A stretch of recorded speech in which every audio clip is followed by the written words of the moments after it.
अस्सलाम वालेकुम स्टूडेंट्स, कैसे हैं आप सब। मेरा नाम है बिस्मा असगर।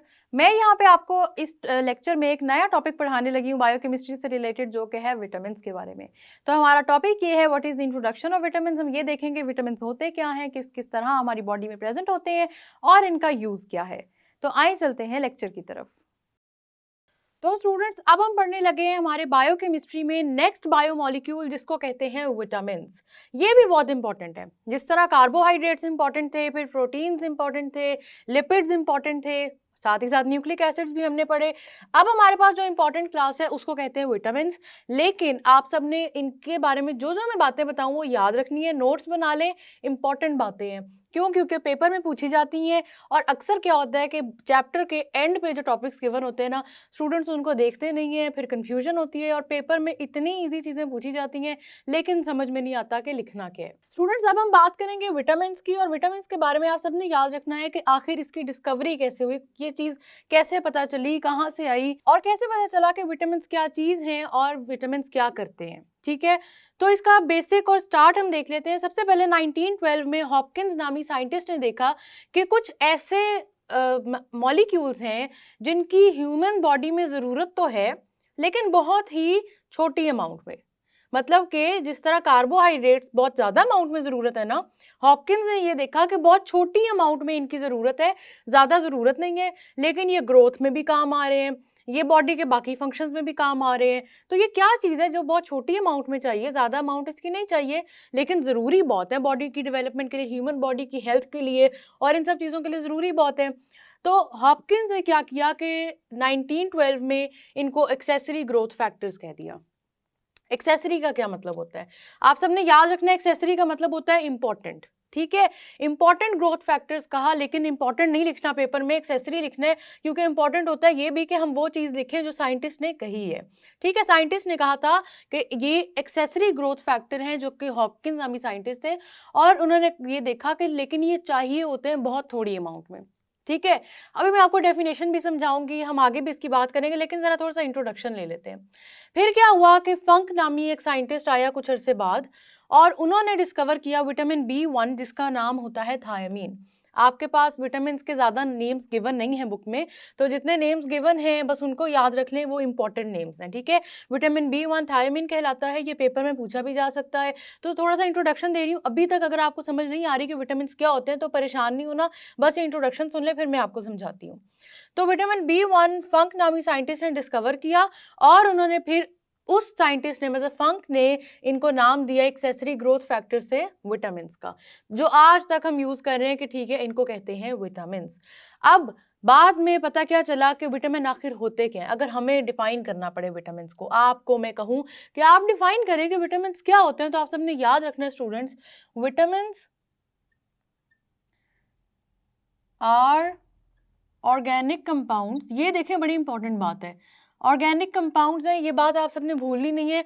ये ऑर्गेनिक कंपाउंड्स हैं उसी तरह से जैसे हमारे पास कार्बोहाइड्रेट से, प्रोटीन से, लिपिड से, न्यूक्लिक एसिड से, तो इसी तरह से ये भी आपके पास ऑर्गेनिक कंपाउंड्स हैं। ठीक है, that are needed in trace amounts. यहाँ पे आके ये वाली जो बात मैंने लिखी है ना स्टूडेंट्स, ये बहुत इंपॉर्टेंट है कि इनकी रिक्वायरमेंट की कितनी अमाउंट है। आपको याद होगा मैंने इंट्रोडक्टरी लेक्चर में दो टर्म्स यूज की थी, एक मैंने आपको बताया था माइक्रोन्यूट्रिएंट और दूसरा मैंने आपको बताया था मैक्रोन्यूट्रिएंट। इनका फर्क क्या था? डिफरेंस ये है कि मैक्रोन्यूट्रिएंट की क्वांटिटी आपकी बॉडी को बहुत ज़्यादा चाहिए होती है, जिसमें आपके पास आ जाते हैं कार्बोहाइड्रेट्स, लिपिड्स, फैट्स। ठीक है, ये तीन है मैक्रोन्यूट्रिएंट्स, और इनकी क्योंकि बॉडी में क्वांटिटी बहुत ज़्यादा चाहिए होती है, इससे इनको कहते हैं मैक्रोन्यूट्रिएंट। लेकिन आपके पास विटामिन बॉडी में बहुत ही थोड़ी अमाउंट में चाहिए होते हैं, जिसकी वजह से इनको कहते हैं माइक्रोन्यूट्रिएंट। तो ये जो मैंने बात लिखी है ना ट्रेस अमाउंट्स, ट्रेस अमाउंट से आपने याद रखना है कि विटामिन आपके पास माइक्रोन्यूट्रिएंट्स होते हैं।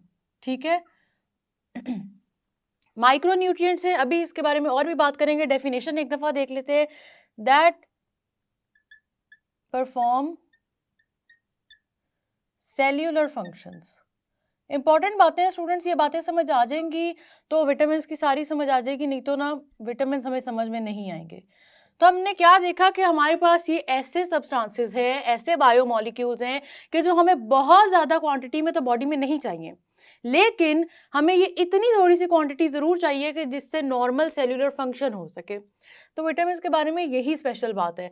अब ये उतनी क्वांटिटी नहीं चाहिए, मतलब आप जिस तरह रोटी खाते हैं तो आपका वो देखा है रोटी का साइज़ 1-2 रोटियों का बहुत बड़ा होता है, उसमें उतने ही कार्बोहाइड्रेट ज़्यादा होते हैं, लेकिन उतनी अमाउंट के विटामिन्स आपकी बॉडी को नहीं चाहिए। विटामिन तो आप क्या करते हैं, कभी-कभी सप्लीमेंट ले लें, उससे भी आपकी बॉडी के विटामिन्स पूरे हो जाएँगे। तो विटामिन्स ऐसी चीज़ होती है स्टूडेंट्स, आपने याद रखना है, जो ट्रेस अमाउंट्स में चाहिए बॉडी। ट्रेस का क्या मतलब होता है, बहुत माइन्यूट, बहुत थोड़ी अमाउंट, इसीलिए इनको कहते हैं माइक्रोन्यूट्रिएंट्स। ये इतनी थोड़ी अमाउंट्स में चाहिए होते हैं बॉडी को कि इसके लिए आप बस एक आध सप्लीमेंट ले लें, वही काफ़ी होता है, ठीक है। और इनको माइक्रोन्यूट्रिएंट्स कहते हैं, ये बात याद रखनी है। अब आपके माइंड में क्वेश्चन आएगा कि ये मैक्रो मॉलिक्यूल्स हैं या नहीं है। तो आपने ये बात याद रखनी है स्टूडेंट्स कि इनका स्ट्रक्चर मैक्रो होता है, मतलब स्ट्रक्चर बड़ा होता है, लेकिन बॉडी में क्वांटिटी थोड़ी चाहिए। मैक्रो मॉलिक्यूल्स आप इनको कह सकते हैं, लेकिन मैक्रो मॉलिक्यूल का मतलब ये नहीं है, ज़रूरी नहीं है कि ये मैक्रो न्यूट्रिएंट्स भी हों। फ़र्क समझ आ रहा है ना यहाँ पे, ठीक है। तो ये इनको हम माइक्रो न्यूट्रिएंट्स कहते हैं। इनकी बॉडी में जो क्वांटिटी है वो बहुत ही थोड़ी चाहिए होती है। अब अगला सवाल ये आता है हमारे माइंड में कि अगर इनकी क्वांटिटी बहुत कम चाहिए तो ये क्वांटिटी आती कहाँ से है। आप सबने याद रखना है स्टूडेंट्स के विटामिन आपकी बॉडी खुद से प्रोड्यूस नहीं करती, ठीक है, not made in the body, ठीक है। आपकी बॉडी विटामिन्स को प्रोड्यूस नहीं करती, सिवाय कुछ थोड़े बहुत विटामिन्स के, जिसमें विटामिन के आ जाता है, बी कॉम्प्लेक्स के कुछ विटामिन्स आ जाते हैं, लेकिन वो बात की बात है। जब आपको विटामिन्स के बारे में बताऊंगी तो आपको ज़्यादा समझ आएंगी। अभी आपने ये याद रखना है कि मेजॉरिटी विटामिन्स जो हमें बॉडी में ज़रूरत होती है वो हमारी बॉडी खुद से प्रोड्यूस करती ही नहीं है, ठीक है। अब वो आते कहाँ से, फिर ये इंपॉर्टेंट बात है, आपको वो डाइट से प्रोवाइड करने पड़ते हैं अपनी बॉडी को। अगर आप वो विटामिन्स अपनी बॉडी को डाइट से प्रोवाइड नहीं करेंगे तो आपकी बॉडी में हो जाएगी बहुत ही ज़्यादा कमी, ठीक है, और फिर सेल्यूलर फंक्शंस नहीं होंगे। अब सेल्यूलर फंक्शंस की बात थोड़ी सी कर लेते हैं कि सेल्यूलर फंक्शंस में अगर विटामिन इतने इंपॉर्टेंट हैं तो ये कौन से सेल्यूलर फंक्शंस हैं। आप सबने याद रखना है कि सेल अपने जितने फंक्शंस परफॉर्म कर रहा होता है, चाहे वो आपकी ग्रोथ से रिलेटेड हो, चाहे वो आपकी हेल्थ से रिलेटेड हो, ये सारे के सारे फंक्शंस ऐसे हैं कि जिनके लिए विटामिन की ज़रूरत है, ठीक है। अगर आपके बॉडी में विटामिन डेफिशिएंसी हो जाए, उसकी वजह से भी डिजीज़ हो जाती हैं, और उसकी वजह से भी क्या होता है कि अक्सर आपने देखा होगा मल्टीविटामिन जब प्रिस्क्राइब किए जाते हैं वो इससे किए जाते हैं क्योंकि बॉडी वीक होती है, बॉडी को स्ट्रेंथ की ज़रूरत होती है। तो वैसे तो ये बहुत थोड़ी क्वांटिटी में चाहिए, लेकिन ये काम बहुत बड़ा करते हैं, ठीक है। ये क्या करते हैं, आपकी ग्रोथ और आपकी हेल्थ को मेंटेन करते हैं। इतना सा याद रख लें, आपकी ग्रोथ को मेंटेन करेंगे, हेल्थ को मेंटेन करेंगे, लेकिन ज़्यादा क्वांटिटी इनकी आप नहीं भी लेंगे तो चलेगा, ठीक है। अब क्या होता है कि ये बॉडी में मैन्युफैक्चर नहीं होता, इसलिए आपको ये सप्लीमेंट करने पड़ते हैं, ठीक है। ये बातें याद रखनी है। आपको ये सप्लीमेंट करने पड़ते हैं, बॉडी को प्रोवाइड करने पड़ते हैं फ्रॉम आउटसाइड द बॉडी, आपके फूड के थ्रू या आपके सप्लीमेंट्स के थ्रू, जिस तरह भी प्रोवाइड करें, लेकिन आपको विटामिन खुद से बॉडी को प्रोवाइड करने पड़ते हैं। यहाँ तक बातें समझ में आ गई विटामिन के बारे में। यही इंपॉर्टेंट चीज़ें हैं। अगर विटामिन के बारे में कोई भी पूछे तो सबसे पहले आपको डेफिनेशन आनी चाहिए कि आखिर विटामिन होते क्या। ऑर्गेनिक कंपाउंड्स होते हैं जो बॉडी के सेल्यूलर फंक्शंस को मेंटेन करते हैं, लेकिन ये चाहिए होते हैं बहुत थोड़ी क्वांटिटी में। दूसरा स्टूडेंट्स, आप सबने याद रख लेना है इनकी थोड़ी सी हिस्ट्री को कि हॉपकिंस ने 1912 में इनको एक्सेसरी ग्रोथ फैक्टर्स कहा था कि ये इतने इंपॉर्टेंट है कि बेशक थोड़ी क्वांटिटी में चाहिए लेकिन ग्रोथ मेंटेन कर रहे हैं। और फंक ने फिर इनको विटामिन का नाम दिया था विटामिन B1 या थायमिन को डिस्कवर करके, ठीक है। ये वाली बातें बड़ी इंपॉर्टेंट है, आपने बॉडी को प्रोवाइड करनी है। अब ज़रूरी बात यह है, ठीक है, हमने बॉडी को ये प्रोवाइड करने हैं, लेकिन हमने जो विटामिन अपनी बॉडी को देने हैं उनकी बात करने से पहले स्टूडेंट्स हम ये तो देख लें कि आखिर हमारे पास विटामिन की टाइप क्या होती हैं, ठीक है। तो आप सबने याद रखना है स्टूडेंट्स, आपके पास विटामिन की दो टाइप्स होती हैं। एक आपके पास टाइप होती है फैट सॉल्युबल। ये ज़रूरी बातें हैं विटामिन के बारे में, मैं साथ साथ आपको बहुत इजी वर्ड्स में समझाने की कोशिश कर रही हूँ ताकि ये टॉपिक कंफ्यूजिंग ना लगे। बहुत ही आसान टॉपिक है, इसमें ना तो आपने कोई स्ट्रक्चर याद करना है, ना तो आपने कोई फॉर्मूला याद करना है, सिर्फ सीधी सीधी सी बातें हैं कि आपकी बॉडी को ये किस तरह चाहिए और किस फॉर्म में ये प्रेजेंट होते हैं। दूसरे होते हैं स्टूडेंट्स वाटर सॉल्युबल, ठीक है, फैट सॉल्युबल और वाटर सॉल्युबल। अब ये नाम ही आपको बता रहे हैं इनकी बारे में डिटेल। फैट सॉल्युबल का मतलब है ये फैट्स में डिसॉल्व होंगे, सॉल्युबल होंगे, सीधा सीधा सा जो मतलब है नामों को देखते साथ। वाटर सॉल्युबल का मतलब है ये वाटर में डिसॉल्व होंगे। ठीक है, फैट सॉल्युबल जो आपके फैट्स में डिसॉल्व होते हैं, स्टूडेंट्स आपने याद रखना है अब इसके बारे में कि ये फैट में अगर हो रहे हैं तो आखिर इनको हम क्यों कह रहे हैं फैट सॉल्युबल। तो स्टूडेंट्स ये जो फैट सॉल्युबल विटामिन होते हैं ना, आपकी बॉडी की जितने सेल्स के अंदर जहाँ जहाँ फैट्स मौजूद हैं वहाँ वहाँ विटामिन उनके साथ जाके जुड़ जाते हैं। ये बात समझ में आ रही है कि आपके पास बॉडी में फैट्स हैं और फैट्स के साथ जाके विटामिन क्योंकि अटैच हो जाते हैं, उनके अंदर डिसॉल्व हो जाते हैं, उनके अंदर सॉल्युबल होते हैं, इसलिए जाके जुड़ जाते हैं। बहुत ईजी सी एग्जांपल विटामिन के अलावा देती हूँ। देखिए, अगर कोई चीज़ पानी में सॉल्युबल है, आप उसको मिक्स करेंगे जैसे नमक को, वो थोड़ी देर बाद नजर नहीं आएगी क्योंकि वो वाटर के साथ अटैच हो चुका होगा। ठीक है, इसी तरह से क्या होता है कि फैट सॉल्युबल विटामिन क्योंकि फैट में डिसॉल्व हो सकते हैं तो वो उनके साथ जाके स्टोर हो जाएंगे आपकी बॉडी में, और उनका दोबारा पता मतलब वो फैट्स के साथ ही होंगे, वो आपको अलहदा से इधर उधर नजर नहीं आएंगे। इसका मतलब है कि फैट सॉल्युबल विटामिन आपकी बॉडी में स्टोर हो सकते हैं, ये रुक सकते हैं, ये उधर ठहर सकते हैं। ठीक है, दूसरी बात है वाटर सॉल्युबल विटामिन की। तो वाटर आपकी पूरी बॉडी में प्रेजेंट है। आपका फैट जो बॉडी में प्रेजेंट है वो तो स्पेसिफिक जगहों पे है ना, लेकिन आपको पता है वाटर तो कोई स्पेसिफिक जगह नहीं होती वाटर की। तो जो वाटर सॉल्युबल विटामिन होते हैं they do not stay in the body. ठीक है, ये फर्क बड़ा इंपॉर्टेंट है, ये आपने याद रख लेना है। They that do not stay in the body. ये बात समझ में आ रही है कि ये बॉडी में नहीं रहेंगे, वाटर सॉल्युबल है। इसका मतलब है ये आराम से एक्सक्रीट हो सकते हैं, अगर एक्सेस हो भी गए तो ये तो निकल जाएंगे बॉडी से। ठीक है, अगर आपकी बॉडी में इनकी, क्या मैं कह रही हूँ कि एक्सेस अमाउंट हो भी गई, अमाउंट बढ़ भी गई, तो इन्होंने जब रहना ही नहीं बॉडी में तो उसके क्या फ़र्क पड़ता है। आपके पास ज़्यादा हो भी जाए अमाउंट तो क्या फ़र्क पड़ेगा, कोई फ़र्क नहीं पड़ेगा। लेकिन यहाँ पे इंपॉर्टेंट क्वेश्चन ये आता है कि अगर ये फैट सॉल्युबल विटामिन हमारी बॉडी में रह जाते हैं, ये निकलते नहीं हैं, तो इसका मतलब हुआ कि हमारी बॉडी में स्टोर हो जाएगी, और अगर ज़्यादा ले लिया तो कुछ तो होगा ना फिर इनका रिजल्ट। तो स्टूडेंट्स आप सबने याद रखना है कि विटामिन की जब भी क्वांटिटी थोड़ी होगी बॉडी में तब भी कोई ना कोई डिजीज होगी, और जब भी ज्यादा हो जाएगी तब भी कोई ना कोई डिजीज होगी।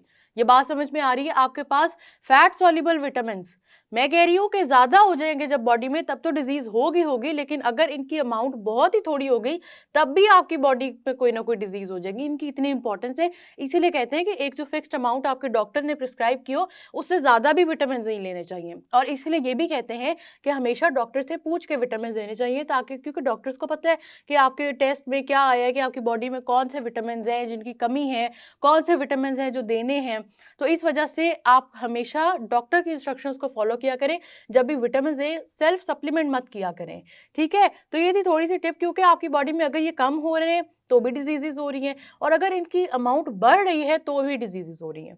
ठीक है, डिजीजेस के इस केस में हम डिस्कस करेंगे फैट सॉल्युबल विटामिन को, जिनमें हमारे पास दो विटामिन आ जाते हैं, विटामिन ए और विटामिन डी। ठीक है, फैट सॉल्युबल विटामिन को हमने डिस्कस करना है स्टूडेंट्स।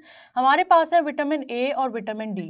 पहले तो बात ये आती है कि हमारे पास जितने ये फैट सॉल्युबल विटामिन हैं इनमें कौन कौन से आते हैं, और दूसरी बात ये आती है कि वाटर सॉल्युबल कौन कौन से होते हैं। तो आप सबने याद रखना है स्टूडेंट्स के विटामिन बी और विटामिन सी के जितनी क्लासेस है, ठीक है, विटामिन बी और सी। अब ना ये विटामिन बी और सी स्टूडेंट्स एक क्लास होती है, आपने सुना होगा ना, जैसे अभी हमने एक पढ़ा विटामिन बी1, इसी तरह से ये विटामिन बी2 भी होता है, विटामिन बी3 भी है, बी4 बी5 ये बी10 तक जाते हैं। इसी तरह विटामिन सी भी है। विटामिन सी की लेकिन क्लासेस नहीं होती, विटामिन सी एक ही होता है, उसको कहते हैं स्कॉर्बिक एसिड।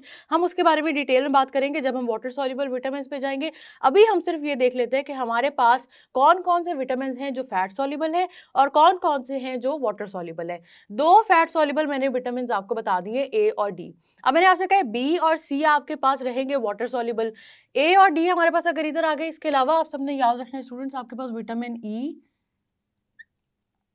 और के, ये भी फैट सॉल्युबल विटामिन है। तो देखा कितनी इजी था कि आपने बस ये याद रखना है कि विटामिन बी और सी क्योंकि हमारे पास वाटर सॉल्युबल है, इसी वजह से जितने बाकी रह जाएंगे वो हो जाएंगे हमारे पास फैट सॉल्युबल विटामिन। और फैट सॉल्युबल में कौन सा आएगा, ए, बी आ नहीं सकता, फिर सी भी नहीं आ सकता, वो भी वाटर सॉल्युबल हो गया, फिर डी आ जाएगा, ए के बाद डी, फिर उसके बाद आपके पास ई है एंड देन यू हैव के। तो ई के बाद वाली जो अल्फाबेट है ना उनको आपने नहीं लेना, वो लेटर्स नहीं सपोज करने, ई के बाद डायरेक्टली के पे हमने पहुंच जाना है। ठीक है, तो ये थी जरूरी बातें और ये है जरूरी ज़रूरी बातें अभी आगे भी हमने इनके बारे में डिस्कस करना है, क्योंकि मैं अभी आपको बता रही हूँ फैट सॉल्युबल विटामिन के बारे में। फैट सॉल्युबल विटामिन स्टूडेंट्स आपने याद रखना है कि आपकी बॉडी में जब भी इनकी क्वांटिटी ज़्यादा हो जाएगी तो क्या होगा कि आपकी बॉडी में डिजीजेज होने लग जाएगी।